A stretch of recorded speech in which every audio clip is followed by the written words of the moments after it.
So in Unit 3, we're going to look at scripting or programming in C# in Unity and look at working with that. So I'm going to have you start with a brand new empty project, and we're going to add some stuff to this and do some scripting with this. Some of this will be material covered in the rollerball tutorial a couple weeks ago, but there's some new stuff, and I want to review some of that stuff because, again, just seeing it once quickly in your first week, you kind of forget some of that stuff. Um, so I've started a new empty project here, and I'm going to want to have a plane or someplace we can walk on and explore. I could use a train. This could easily be done in a train. So if you want to actually use a train and do something fun like that, you can. But I'm just going to keep it simple and create a cube here as the floor. And then I'm just going to make it, let's say 50 by 50. So the X and the Z will be scaled to 50 by 50. There's also a plane you can use, but I'm going to use um, this cube. Um, Now this is our cube for the floor, and I'm going to add another cube for an object we can collect. So I'm going to add another game object, another cube here, and I'm going to pull that up above this cube, the floor. I'm going to change some of these names around. So this is the floor. I'm going to make sure I change that to floor.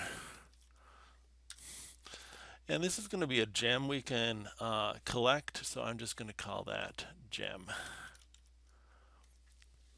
I'm going to add a little color here. So down in my assets, I'm going to create some materials. This first material I'm going to call material green for the background. And when I click on it over here, I can select the color. It pops up a little window on my other monitor, but here I can select a color. And then I can apply that to the background here. I'm going to make another material for the gem, and I'm going to make that bright red. So I'm going to call this material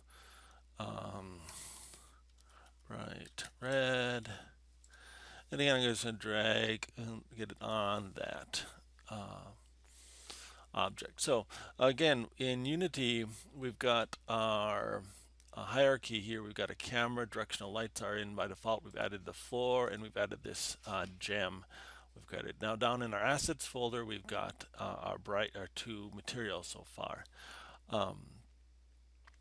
and we're going to start running this now. Right now we're in this default layout, and problem with the default layout is that the game scene, what you see when you play the game, and the development scene are on the same window. So if I hit play here, I don't see everything. It also maximized by play here. So I'm going to switch around a little bit. I'm going to switch this layout to a 2x3 layout here. So I'm just going to go up here and switch this rather than the default layout to the 2x3 layout. And that gives me my scene window up here and then the view of the game down here. And then sometimes you can hit maximize on play so it fills the screen when you play. But when I'm developing, I often like to see this window and this window at the same time. So here's my scene here, and here's my assets, and so far I've just got these two materials here as my assets. I'm going to scroll these down so that I can just see their names. I'm going to save this scene. Now I'm going to save the scene and call it test scene 1. So that'll show up in my assets. I'm going to start organizing my assets. I'm just going to show you how to do some of this stuff. So I've got some materials and some scenes here. I'm going to create a folder for the materials. I'm going to create another folder for my scenes. And I'm going to drag things into those folders. Okay, so I've got a little bit of organization there. Now let's add some scripts. I'm going to add a script. Well, let's add one more thing, I guess. Let's bring in the third-person controllers, the controllers here that we can use, and then we'll add scripts. So in assets here, I'm going to import. I have to go up here in the assets folder and do an import package, and I just want the character package imported. I'll just import all the character package because I'll be testing out a number of them here. So this will add a standard assets folder here with the packages inside. So when it's done importing, I've got my standard assets here.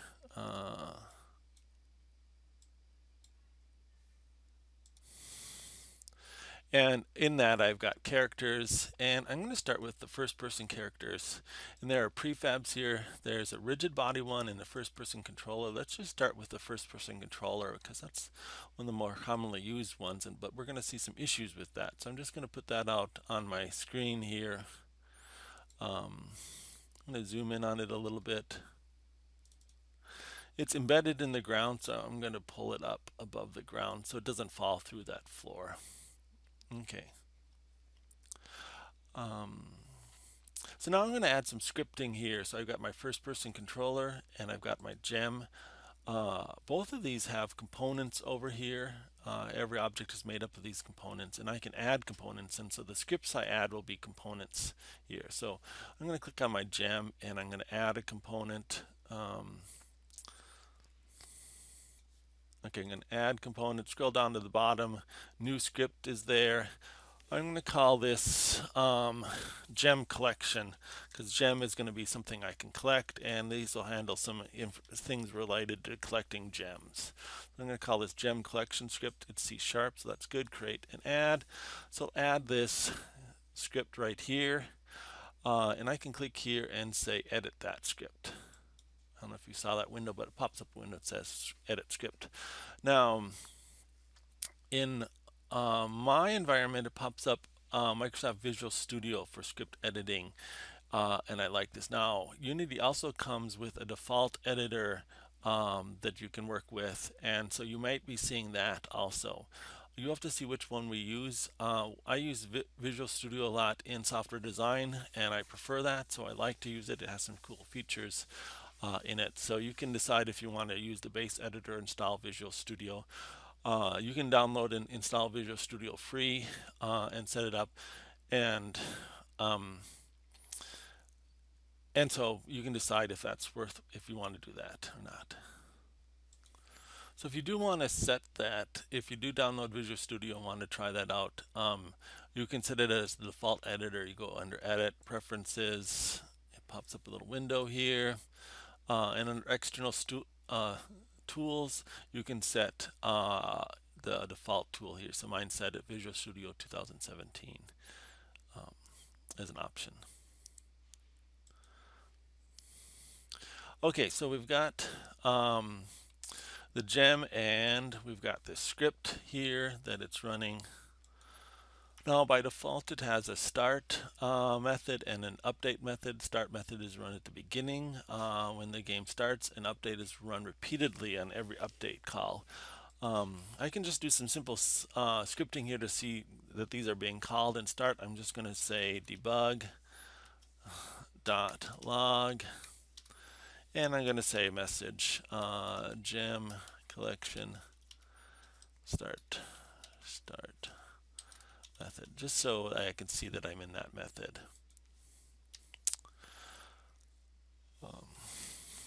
Now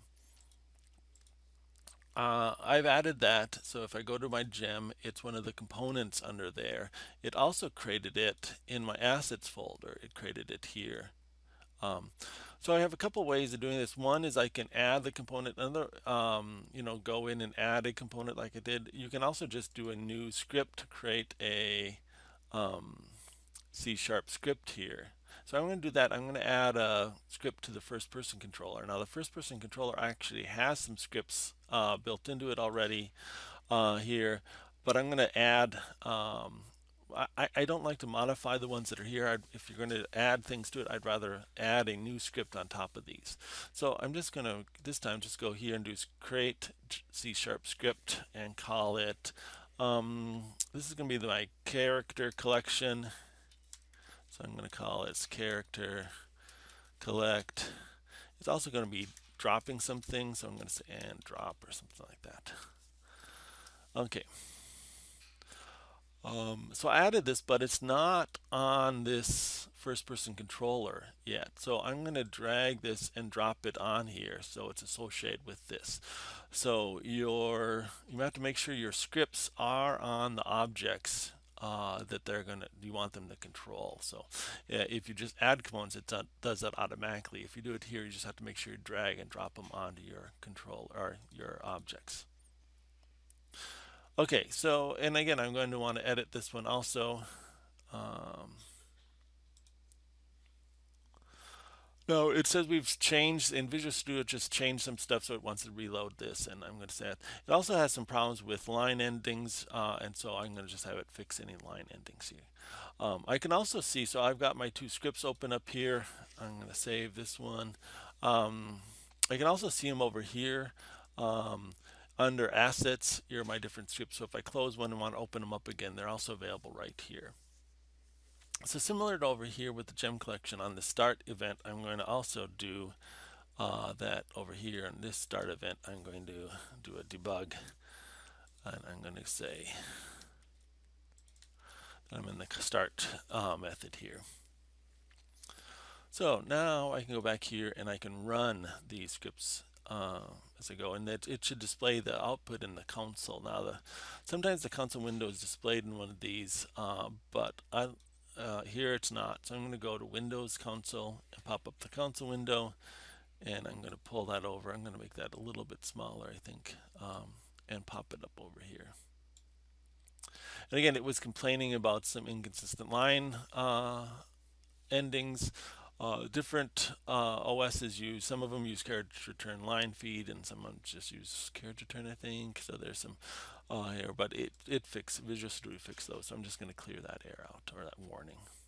So now I'm going to run this, and I should see console stop, but I get a bunch of other warnings here. I'm going to hit escape and stop this, where I've got two audio listeners here. So in my scene here, I've got two audio listeners. So in the main camera, one of the components is an audio listener. So this, and in the first person controller, I don't see it here, but if I look inside the character, there's an audio listener here. The audio listener looks at the 3D sounds and decides how loud they should be based on a position. So you only can have one really in a scene. So I'm going to disable the one. So in the main camera, I'm going to click on main camera, go to audio listener, and disable that one. So now I won't get that error. So now I can run this again, and I can walk around and stuff, bump into things, but I've got my scene here. I guess my start methods, my two start methods, start up and run for this. So I see my scripts are running for both, and so that's good, and they're running. Now let's look at the update methods quick. I'm going to jump back to my source code. So the update methods, I'm going to do something similar here.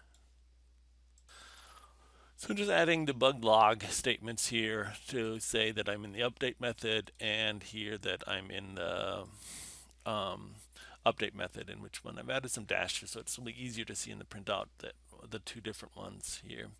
So then I can run this again. So I'm going to make sure I save these and run them. So again, there's a little star here showing that I haven't saved this. Save this right here. And I'm going to play this, and I'm going to hit and then stop relatively quickly here. So what I'm seeing here is that I've got the update method for the character script and the update method for the gem script, and they're called each other one after the other. So here's the gem script calling, and in between here's the character script calling updates. Update is called repeatedly as we go. And if I scroll up, if I stopped it far enough, I should see the start methods here that started this. Sometimes the stop methods will scroll off the screen, off the console, but they're still here. So the update methods are running. So let's talk a little bit about the update methods and how they work. Here, And to do that, we're going to add a feature. Let's add some actual code. So in my gem here, um, I'm going to rotate this gem around a little bit. I think I'm going to rotate it maybe like 45 degrees here. So I'm doing 45 degrees in the X and Y direction, so it's kind of standing on its end here. And then I'm going to rotate it. This is something we did in the rollerball tutorial. So here, I'm going to get rid of this update. I don't want to see all these updates here all the time. And so I'm going to add some code to the gem to rotate it around. So I added the transform here is what rotates. This controls its position. So I can access that in my code. I can say transform dot rotate to change the set the rotating, and I'm going to just set it to rotate it just 10 degrees in some direction here. And I can run this, so this should be, now every update it should be rotating the cube around. So I can see the cube rotating. It's rotating quite quickly, but it's rotating there. Now, one of the issues with update is that it's not called all the time at the same time. There's a delta time that is put in here. So the update might be called, it's called about 60 times a second, but it's not fixed amount of time. There's another update here called fixed update. So I can add another function called fixed update. That is like update, but this is called at a fixed amount of time. So if I'm doing some things related to physics, I generally want to that have to be done at a certain time. Fixed updates generally used. One of the problems here is with rotate is that if your machine slows down for some reason, the rotation will also slow down, and things like that. So usually we add a delta time value into this if we're doing it in update. So we take the rotate amount and we multiply it by the amount of time it's been since the last update. So this will fix this so that the rotation is always the same speed, regardless of how frequently update is being called. Now, if I were to do this in fixed update, I wouldn't have to worry about this. I could just do the rotate.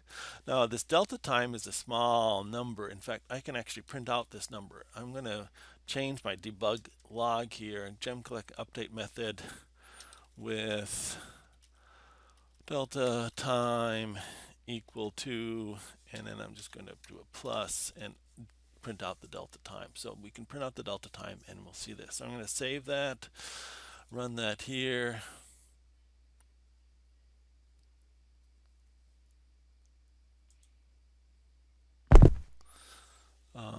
So right now, first thing I notice is that it's rotating very slowly because of the delta time value that's in there.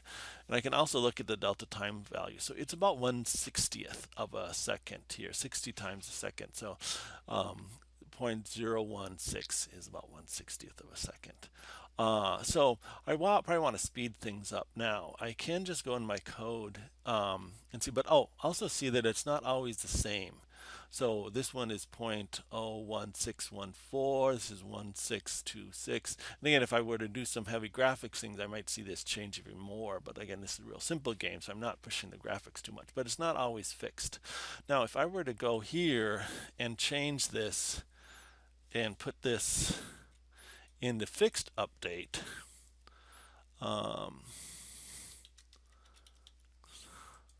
and print out the delta time, it's always going to be the same then. So notice when it's printing out all these, the way this currently is set up is 0.02 seconds. Every 0.02 seconds, the fixed update is called. And so again, fixed update and update are called at the same time. In fact, I can put both of these here and see them both being called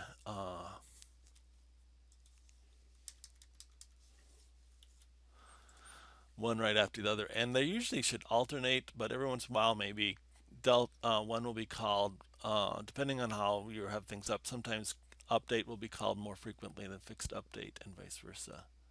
So, so again, I should see um, uh, a fixed update, an update, a fixed update, and an update. But here there's two updates before the next fixed updates. So again, they generally alternate, but again, they're not on the same clock. Fixed updates always on a fixed clock, and updates near tries to be on a 1/60th of a second. So okay, so let's go back to my code and we'll clear up some stuff. I'm going to get rid of these debug statements for now. So I'm going to rotate. I'm going to rotate in update. I only like to keep physics related stuff that I have to do in fixed update. So, but I'm just going to introduce this time delta here. And then I want to have some value here I want to multiply. So I'm going to make a variable here for that. Now, if I make this a private variable, that would work out fine if I'm just going to use it in this area. So I'm going to go call this rotate speed or gem speed. Let's call it rotate speed. And set it equal to 10. And I'm just going to use that rotate speed down here as a factor in my calculations, multiply it by the rotate speed. So I can certainly do this and have this work fine and try different values here. But now when I go back in here and see this, when I look at my gem, I see my script here. And what I can do is I can make this rotate speed show up so I can configure this in my editor. To do that, I have to make this a public variable. So if I make this a public variable and save this, then if I go over here and I wait a sec for the recompiling to happen, it should be recompiling in the background and generating errors. I should see the rotate error here. Now that's one thing you should watch is, let's say you do an error. Let's do a syntax error here where we forget a to end something and we save that. Now if I go here, it should be recompiling in the background and I'll get this error message down here. It should also show up in my log at the end of my, if I clear my normal messages, it'll show up here, unexpected symbol, new line constant, XX semicolon. So again, it's not quite sure what's wrong, but it's sure it's on this line 10, 11. I can double click on that to get to that line, those lines here. So again, you often don't see the compile errors until you switch back to Visual Studio, and then they'll try to compile things. And so if I'm over here, it should recompile and get rid of these errors. It's still, oh yeah, I didn't actually fix the error. So save that. Now if I go over here and wait a sec, it should fix the errors for this.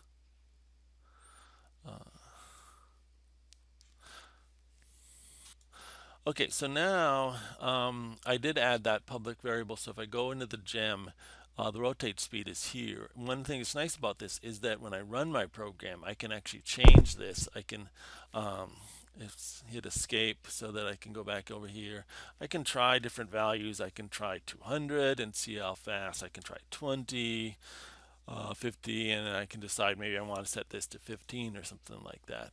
So I can play with different values. Now when I stop, it'll go back to the original value that's set in the code, but again I can play this. So I looked like 15 would be a good start. So, and what's nice is I can set initial stuff, but then later on as designers, often you have designers who are separate from the coders in a game development environment.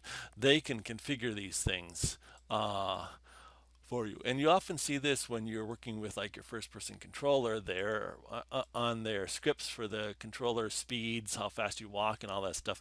Those variables are all public and set up here. Now generally they're made public. Some people don't like public variables, and so when we learn about serialization, you can also make them serializable. So you'll see sometimes that people will use the term serializable instead of public to make them available out here. But for simplicities here, we're just going to make them, we're going to start with public because that's what Unity teaches in most of their intro tutorials. So let's just kind of have a quick look at some of those Unity tutorials here. So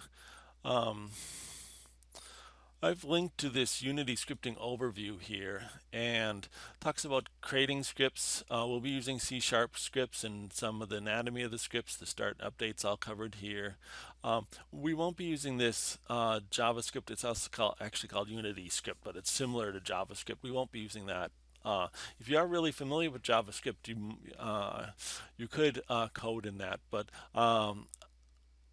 I suggest you use C#, and I'm much more comfortable grading and working with C# and helping you debug C# scripts.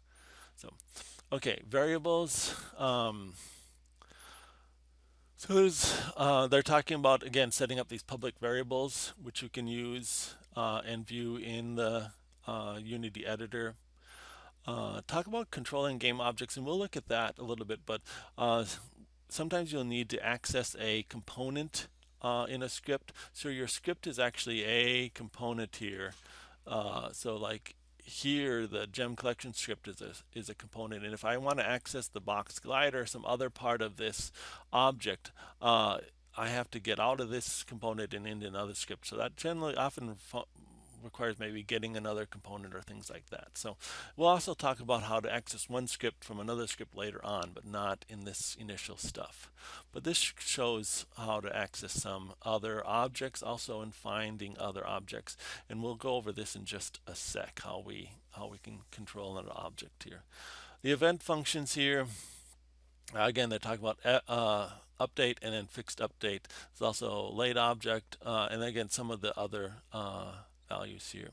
And they don't go into some of the time rate. This isn't all that important for the details we're doing. And creating and destroying objects we'll get to in just a sec. So there's some interesting starting material there. So I'm going to wrap up this little tutorial, and the next one's going to look at collisions and how collisions work.